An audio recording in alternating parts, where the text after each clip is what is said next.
What's up, you guys? It's Matt here. So, I've gotten a lot of questions about Terra Luna Classic, something specific around Terra Luna Classic that we need to discuss.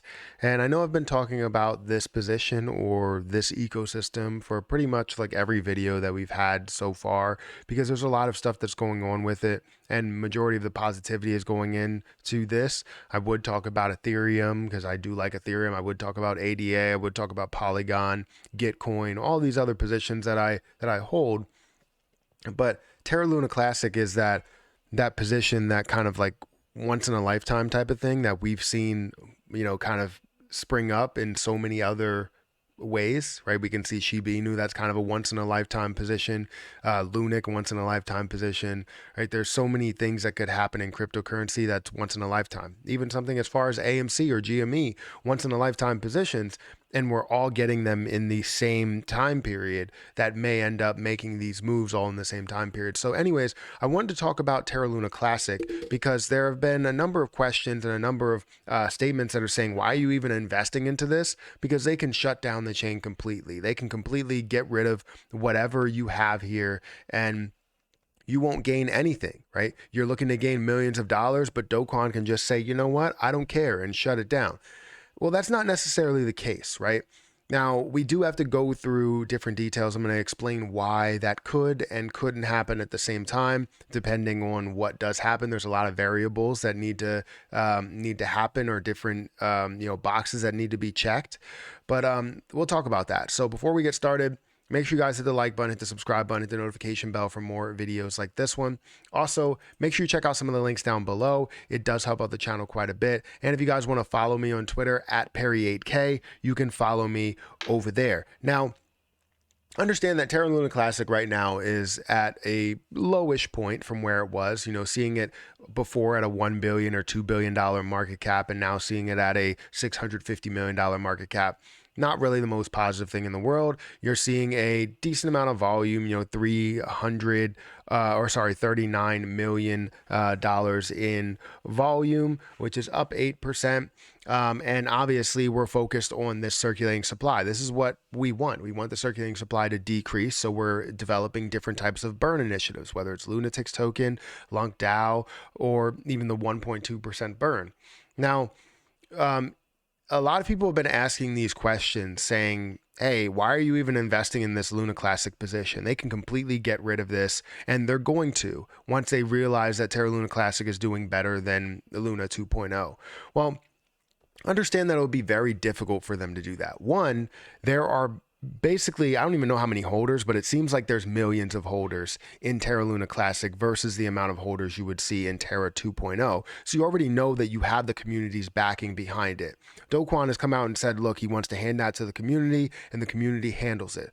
Right now, will they end up bringing people in to kind of re-enable the algorithm and all that other stuff? Possibly. They definitely could bring people in order to get everything situated when it comes to repegging and re-enabling the algorithm, getting Terra Luna Classic back to a stable price, and basically making sure everything is secure this time around.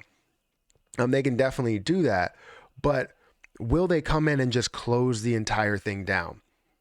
I don't believe they will, right?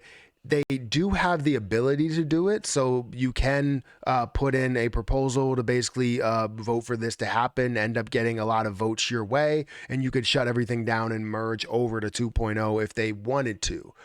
But the amount of people that are holding that position and the amount of validators that would be against that at the current stage are massive. So we wouldn't expect that to happen. Everything is really done by a vote. So all of this wouldn't take place to where things can absolutely get shut down, and we wouldn't see any type of growth in Terra Luna Classic. We wouldn't see that burn that we're expecting in Terra Luna Classic. Now, again, they could do all of that. That could possibly take place, but it's not going to happen. They're not going to shut down the entire Classic chain. They can, but they're not going to. So for people that think that they're going to do that and that this is not worth it because they're just going to take it over, just because they decide to take it over doesn't mean that they're not going to want this to succeed, right? I still believe that they want this to succeed and that they hold a larger amount in this, as well as obviously seeing Binance holding a larger amount of this.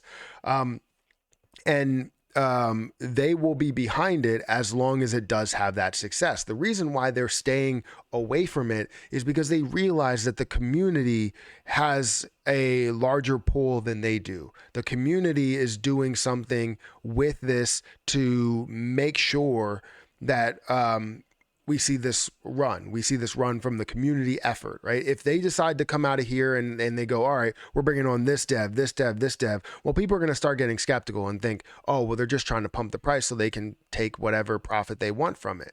Eventually, I think they will come in and, establish some sort of ground.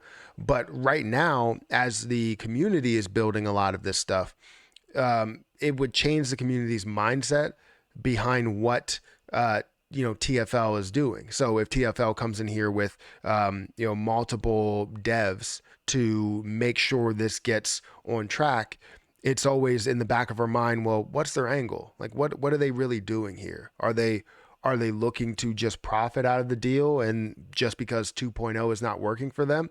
No, they stepped aside because of that and make sure you don't have that kind of conflict of interest type of thing.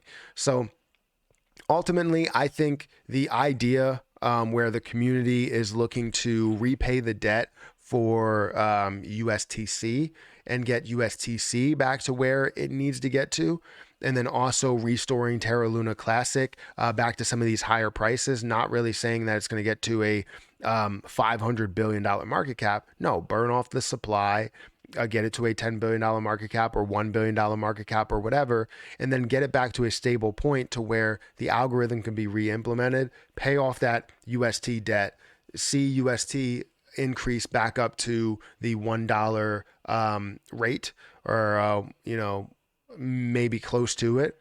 And then eventually it does get repegged, and now you have that algorithm set back up to where Terra Luna Classic will mint more coins. Minting gets turned back on. So they mint more coins, increase increase whatever the depeg state of UST is. And every time you do have a depeg state, they mint more coins and they send it over there to basically up the value of that. Now, I think Lunatics will come into play here, and I hope that they find a way to implement that. I think Lunatics could have a really really big backing, or it could be the largest backing of the Terra Luna Classic ecosystem, because as you're minting new coins, Terra or Lunatics token can burn those coins in a certain time frame. So say while this is stable, while UST is stable, Luna Classic every single day will mint more coins. Or sorry, not Luna Classic. The Lunatics token will burn some of those newly minted coins that got sold to buy UST. Hopefully all of that makes sense. I know it all finds a way. We have to align it in a different way. If you guys want a breakdown of how that would work, I can definitely do a video. But this whole video was to talk about the fact that we will not see Terra Luna Classic get X'd by Kwon. We will not see Terra Luna Classic, the entire chain get dropped by TFL, or completely merged into a different place. But anyways, guys, let me know what you think. What do you think about all of this stuff? Will we see Terra Luna Classic be no more, or do you think it's too strong at this point with the amount of people behind it? Guys, hit the like button, hit the subscribe button, hit the notification bell for more videos like this one. Also, make sure you check out some of the links down below. It does help out the channel. I'm going to get out of here, and I will catch you guys in the next video.